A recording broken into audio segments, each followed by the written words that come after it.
Oke teman-teman, kita lanjut lagi ke proses selanjutnya ya teman-teman ya. Kita membuat jurnal pencatatan biaya overhead pabrik. Nah, di sini biaya overhead pabriknya diketahui bahwa di sini 1.008.000 teman-teman ya. Nah, di sini barang dalam proses BOP-nya itu kita masukin 1.008.000 teman-teman ya. Nah, BOP yang dibebankan 1.008.000. Oke, nah ini untuk pencatatan BOP. Nah, setelah mencatat BOP-nya ke dalam barang dalam proses, kita menjurnal. Selanjutnya itu untuk mengetahui apakah BOP yang dibebankan berdasarkan tarif itu menyimpang dari BOP sesungguhnya. Jadi berdasarkan tarif itu BOP yang dibebankan teman-teman ya.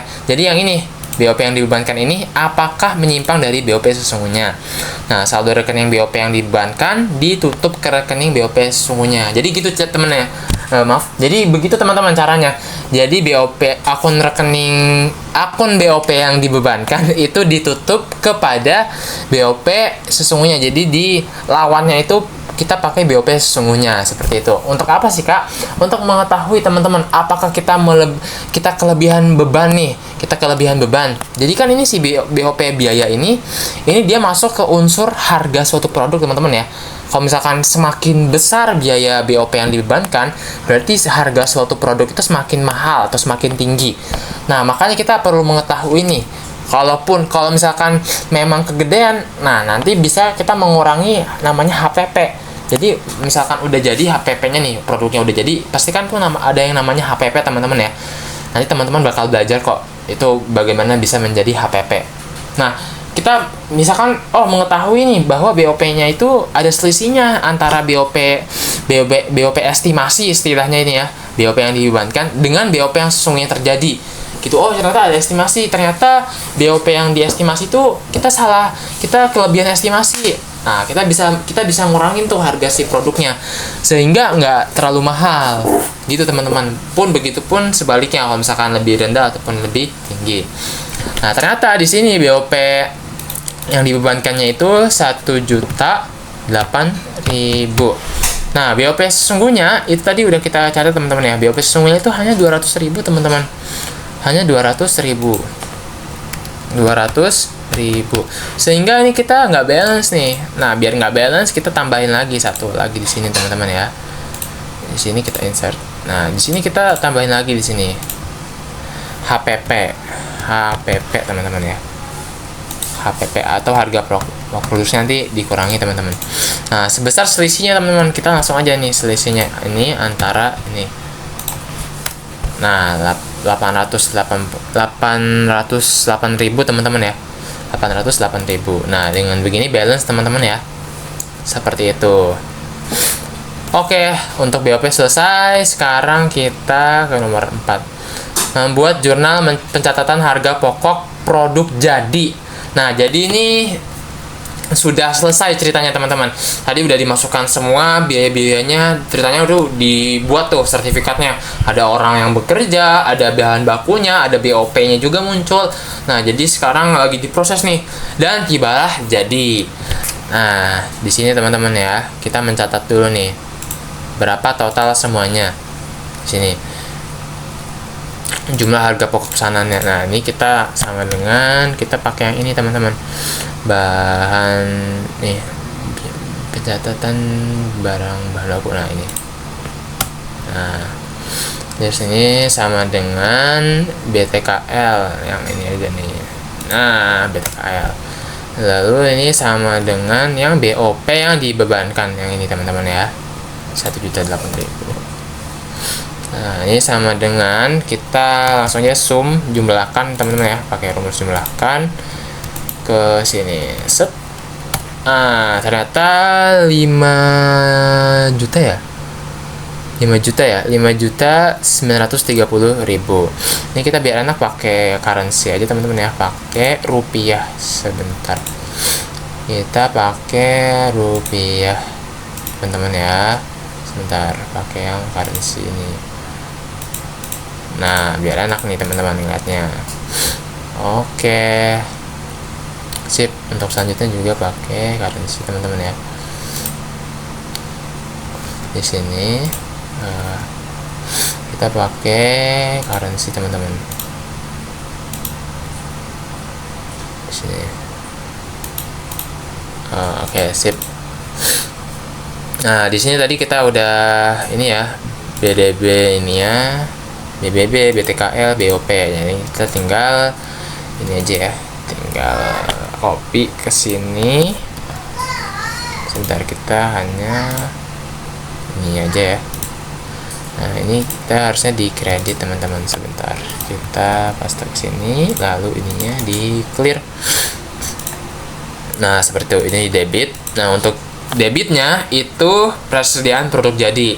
Nah, jadi seperti yang sudah saya bilang ya teman-teman ya, dan seperti yang sudah kita ketahui bahwa dalam dalam akuntansi perusahaan manufaktur itu kita ada 3 persediaan teman-teman, ada 3 jenis persediaan. Ada persediaan bahan baku, lalu persediaan bahan bakunya dipakai menjadi persediaan dalam proses, dan persediaan dalam proses diolah menjadi persediaan produk jadi teman-teman. Nah, ini tinggal kita sama aja ini.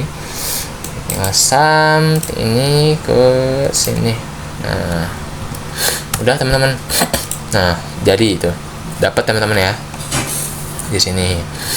Oke, jadi ternyata kita punya persediaan produk jadi itu nilainya 5 juta sekian. Seperti itu teman-teman ya. Nah, ini sebentar, membuat jurnal untuk harga pokok produk dalam proses. Nah, ini teman-teman ya, harga pokok penjualan sama persediaan produk jadi. Nah, di sini sebentar. Untuk harga pokok penjualannya itu kita bisa ketahui dari sini teman-teman. Bisa ketahui dari sini. Nah, ini 500 dikali 18.500 teman-teman ya. Jadi sama dengan 500 dikali dengan 18.500. Nah, sehingga dapat 9 juta sekian. Nah, persediaan produk jadinya itu kita pakai yang ini teman-teman ya. Kita pakai yang 5 juta sekian. Nah, jadi ini ada 2 jurnal teman-teman. Ada 2 jurnal. Sama seperti yang di APD. Jadi ini jurnal yang pertama dulu. Ini kita tandain aja ya biar nggak pakai warna apa ya enaknya. Hijau kali ya. Nah, hijau ini jurnal pertama, dan untuk jurnal kedua ini piutang dagang pada kas teman-teman ya. Piutang dagang pada kas. Nah, sebentar teman-teman. Oke, piutang dagang kasnya itu. Oh, mohon maaf teman-teman. Jadi ini yang piutang dagangnya ini sebesar ini teman-teman. Salah, kita salah. Maaf teman-teman. Ini. Nah, begitupun juga dengan ini. Penjualan sama piutang dagangnya 9 juta. Untuk harga pokok penjualan itu salah teman-teman. Kita pakai yang ini.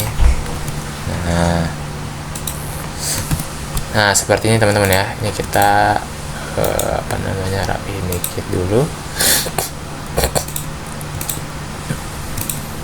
Sebentar. Kita pakai kuning aja kali ya, atau yang lebih merah. Nah, seperti ini teman-teman ya. Nah, udah deh. Ini kita sudah mengetahui bahwa kita harga pokok penjualannya itu dari sini teman-teman ya, dari persediaan produk jadi. Nah, piutang dagang kasnya itu berasal dari harga pokok penjualan ditambah dengan markup-nya, markup labanya. Berapa sih kita mau naikin berapa? Kita mau berapa laba yang diinginkan gitu. What's the profit that we needed gitu. Yang kita butuhkan berapa labanya, seperti itu. Ternyata labanya itu sekian, sehingga totalnya 9 juta sekian gitu. Seperti itu teman-teman ya. Nah, ini udah semuanya teman-teman ya. Sekarang kita membuat kartu harga teman-teman ya, kartu harga pokok pesanan. Nah, kita sekarang membuat nih. Oke, ceritanya ini kita sudah jadi teman-teman ya. Kita sudah jadi dan kita mau membuat kartu biaya pesanannya. Nah, oke, nomor pesanannya tadi sudah kita isi dulu teman-teman ya sekarang. Nomor pesanannya itu nomor 85. Oke, wah ini seru teman-teman ngisi kayak gini nih. Kita kontrol F dulu sebentar. Not like this. Sebentar, kita kita gini aja ya, udah selesai kok. Nah, sip, biar enak. Oke, jadi sini kita kirim dulu. Nah, jenis pesanannya ini sertifikat teman-teman ya, sertifikat. Nah, nama pemesanan tadi PT Bersih teman-teman ya, PT Bersih. Nah, tanggal pesanan, aduh lupa. Nah, nih tanggal pesanannya PT Bersih, tanggal pesanan, tanggal mulai.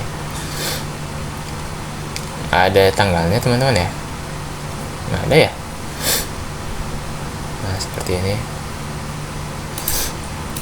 Nah, tanggal pesanannya itu kita anggap ini aja ya, 1 April teman-teman ya, 1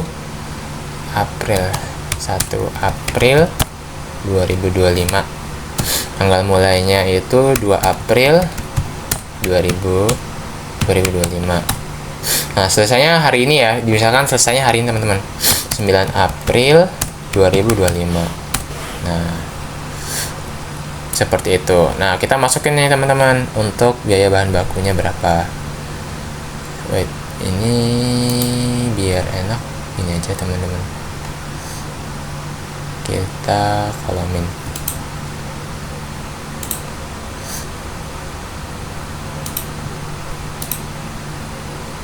Nah, sebentar, tapi sepertinya nggak bisa ya. Sebentar. Oke, nggak apa.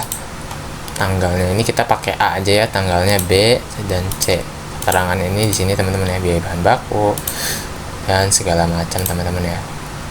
Nah, nomor buktinya ini kita iseng aja ya. Sebenarnya ini nomor buktinya itu biasanya faktur teman-teman, dari faktur penjualan.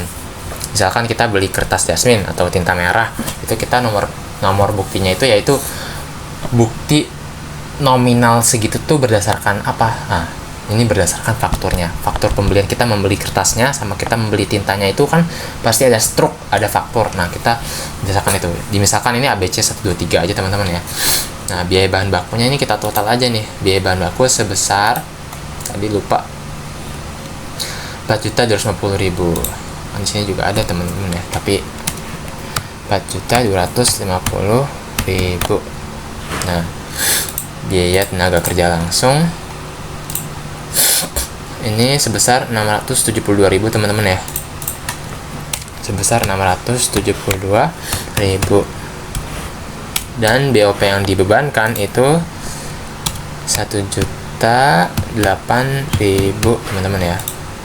Oke, total biaya pesanan ini kita sama dengan sum aja, sini sampai sini teman-teman ya. Sebentar, ini dengan ini.